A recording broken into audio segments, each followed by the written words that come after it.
গত ১৩ দিন থেকে দণ্ডি কেটে জল্পেশ মন্দিরে যাচ্ছেন ৩ পুণ্যার্থী। রাস্তায় তাদের দেখে গাড়ি থেমে গেল জলপাইগুড়ি জেলা তৃণমূল কংগ্রেসের সভাপতি রামমোহন রায়ের।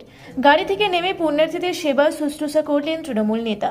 গত ১৩ দিন ধরে কোচবিহার জেলার মাথাভাঙা থেকে দীর্ঘক্ষণ রাস্তায় দণ্ডি কেটে জল্পেশ মন্দিরের উদ্দেশ্যে যাচ্ছিল ৩ জন পুণ্যার্থী। সোমবার কলকাতা থেকে বাড়ি ফিরছিলেন তৃণমূল যুব কংগ্রেসের সভাপতি রামমোহন রায়।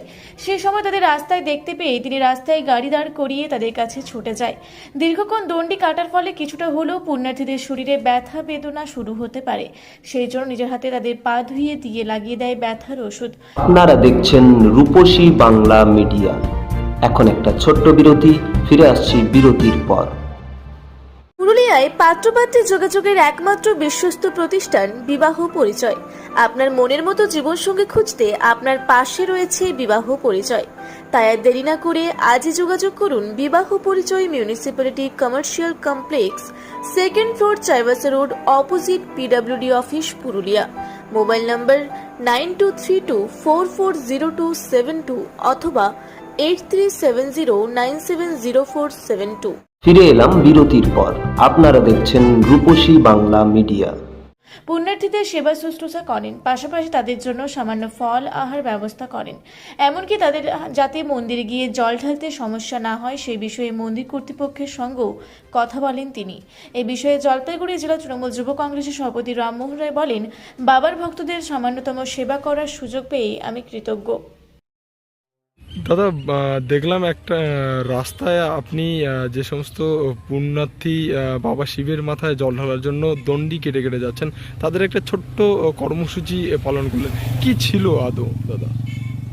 প্রথমত হচ্ছে আমার সৌভাগ্য যে আমি কলকাতা থেকে গতকাল আমাদের পশ্চিমবঙ্গ রাজ্য তৃণমূল কংগ্রেসের নেতৃত্বের নির্দেশে আমাদের একটা কর্মসূচি ছিল যে 9 ও 10 বাংলা ভাষার যে বিরোধী অর্থাৎ বাঙালি বিদ্বেষী, তারই প্রতিবাদে তৃণমূল যুব কংগ্রেস রাজ্য তৃণমূল যুব কংগ্রেসের পক্ষ থেকে একটা কর্মসূচি ছিল 9 ও 10। সেই কর্মসূচি শেষ করে আজকে 11 তারিখ সকালে যখন আমি বাড়ি ঢোকার প্রাক মুহূর্তে আমি দেখি রাস্তায় 3 পুণ্যার্থী, তারা কোচবিহার জেলার মাথাভাঙ্গা ব্লক থেকে সেখান থেকে তারা দণ্ডি কেটে জল্পেশ মন্দিরের দিকে আসেন।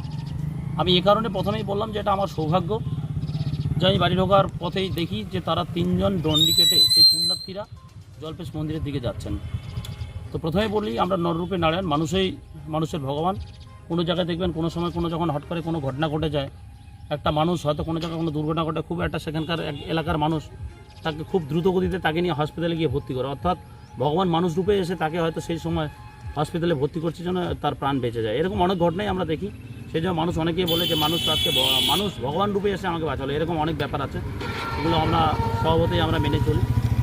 তো আজকে বিশেষ করে উত্তর পূর্ব ভারতের সবচেয়ে বড় শৈব তীর্থস্থান জল্পেশ মন্দির, সেই জল্পেশ মন্দিরে কোচবিহার জেলার মাথাভাঙ্গা ব্লক থেকে 3 পুণ্যার্থী তারা দণ্ডি কেটে, তাদের সঙ্গে আবারও ছিল কিন্তু 3 জন দণ্ডি কেটে যাচ্ছিলেন এবং তার সঙ্গে আবার প্রায় 4-5 জন ছিলেন।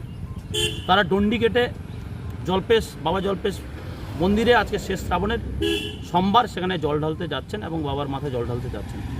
তো সেই দিকে দেখে ওনাদের আমি বাড়ির পাশে পেলাম এবং সেখান থেকে আমি তাদের বিশেষ করে আজকে শুদ্ধ তারা 13 দিন ধরে তারা দণ্ডি কেটে কেটে আসছে। অনেকের দেখলাম মানে পায়ে শক্তি পর্যন্ত নেই, কিন্তু বাবার ঐশ্বরিক কৃপায় তারা 13 দিন ধরে সেই বাবার মাথায় জল ঢালতে যাচ্ছে বা বাবার মন্দিরে তারা প্রবেশ করতে যাচ্ছে। তো সেই জায়গায় তাদের বিশেষ করে পা ধুয়ে দেওয়া এবং সেখানে তাদের পায়ে ব্যথা হয়েছে, সেখানে সামান্যতম সেখানে হলিনি এবং মলম লাগিয়ে তাদের সেখানে পরিষেবা দিলাম। মোট কথা হচ্ছে সেই মানুষরূপী ভগবানদের একটু সেবা করার সুযোগ পেলাম, এটা আমার সৌভাগ্য। সেজন্যই প্রথমেই বললাম যে আমার খুব সৌভাগ্য যে বাবার 3 পুণ্যার্থী যারা বাবাকে দর্শন করবার জন্য, বাবার মাথায় জল ঢালবার জন্য দীর্ঘ 13 দিন ধরে, এখনও এইখান থেকে আমার বাড়ি থেকে জল্পেশ মন্দিরের দূরত্ব মাত্র 1 কিলোমিটার, সেই 1 কিলোমিটার যেতে প্রায় 1 ঘন্টার উপরে, অর্থাৎ 2 ঘন্টা প্রায় লাগবে। তো সেই জায়গায় দাঁড়িয়ে থেকে তারা 13 দিন ব্যাপী তারা যে আজকের এই দণ্ডি কেটে আসছে, তাদের সামান্যতম সেবা করার সুযোগ পেয়েছি। এখানে আমি সত্যি খুব কৃতজ্ঞ ও ধন্যবাদ জ্ঞাপন করছি। আমার সঙ্গে সমস্ত আমার এলাকার মানুষরা আছেন, যুবকর্মীরা আছেন, ইলিয়াস দা আছেন, সম্প্রীতির বন্ধন। গতকাল আমাদের রাখি বন্ধন উৎসব ছিল। ইলিয়াস সাওয়ালাঞ্চা আছে, আমাদের ধৃতিমান ভট্টাচার্য।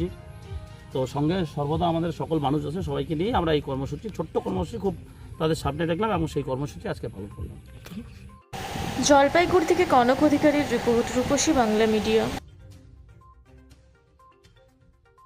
আপনারা দেখছেন রূপসী বাংলা মিডিয়া। এখন একটা ছোট্ট বিরতি, ফিরে আসছি বিরতির পর। পুরুলিয়া শহরে এখন স্বল্প খরচে উন্নত ও অত্যাধুনিক চিকিৎসা পরিষেবা বর্ধমান হসপিটালে। এখানে general, laparoscopic, gynaecologist, paediatrician, anaesthetist, general physician, orthopaedic সহ বিভিন্ন রোগের অভিজ্ঞ ডাক্তারবাবুরা নিয়মিত রোগী দেখছেন। এছাড়াও 24 ঘন্টা বিনামূল্যে অ্যাম্বুলেন্স পরিষেবা রয়েছে, স্বাস্থ্যসাথীর সুবিধাও। যোগাযোগ করুন বর্ধমান হসপিটাল, রাঁচি রোড, সৈনিক স্কুলের নিকটে। মোবাইল নাম্বার 8918968624 এই নাম্বারে।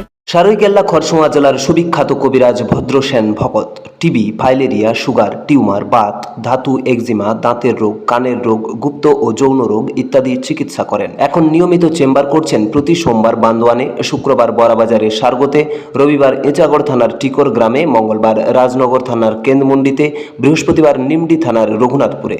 বিস্তারিত জানতে যোগাযোগ করুন 7368034266 এই নাম্বারে। ফিরে এলাম বিরতির পর। আপনারা দেখছেন রূপসী বাংলা মিডিয়া।